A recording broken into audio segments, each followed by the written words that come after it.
Cinema గురించి మాట్లాడదు అన్న అందుకే నాన్న నేను సినిమా గురించే మాట్లాడతాను 100% బాగుండని చెప్పి మాకు ఏది డినై చేయండి సార్, కాలం అన్నిటికి సమాధానం చెప్తుందండి, అంతే.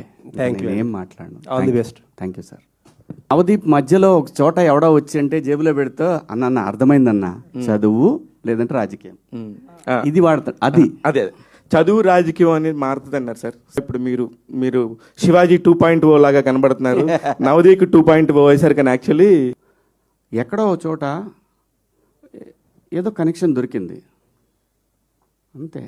ఎవరు ఎందుకు కలుస్తారు ఈ జీవితంలో ఏమీ తెలియదు, ఎప్పుడు ఎందుకు ఏం వస్తుందో నోట్లో నుంచి తెలియదు. సో కాబట్టి ఏదైనా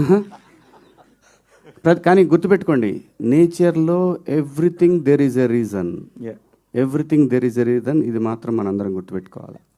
అంటే మీరు అలా కాదండి, ఆర్టిస్ట్ అనేవాడు అన్నీ చేయాలి.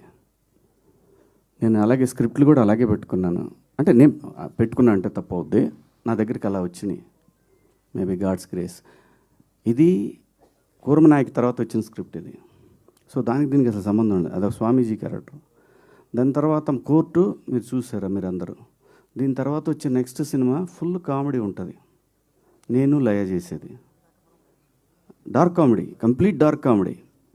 దాని తర్వాత వచ్చేది భూమిక గారు నేను షన్ను లవ్ స్టోరీ. అది దాంట్లో తను జడ్జి, నేను లాయరు. సో అలాగే మన సితార వాళ్ళ సినిమా ఎపిక్ లవ్ స్టోరీ, దాంట్లో 90s ఫాదర్ కంటిన్యూ. కానీ ఆ సినిమాలో ఒక క్యారెక్టర్ మాత్రం హిస్టరీలో అలా నిలబడిపోద్ది, ఒక సీన్ మాత్రం. సో ఇట్లా అవి వచ్చినాయి, లక్ అంతే అండి. నా దగ్గరికి వస్తే నేను జడ్జ్ చేసి నేను నాకున్న ఎక్స్పీరియన్స్ నేను చెప్తాను, నాకు నచ్చితేనే చేస్తాను, మొత్తం విని చేస్తానండి. డబ్బులకి కంగారు పడాల్సిన అవసరం లేదు, వస్తుంది, ఎంత రావాలో అంత వస్తుంది మన దగ్గరికి, ఎక్కడికి పోదు. మనం పోయేలోపు ఆ డిపాజిట్ క్లియర్ అయ్యి ప్యాకప్ అన్నట్టు భగవంతుడు వెళ్ళిపోతాం, అంతే. వాట్ ఎవర్ హ్యాపెన్స్ మీరు చెప్పాల్సింది మీరు చెప్పేశారు. బట్ మీ క్యారెక్టరైజేషన్ చాలా బాగుంది.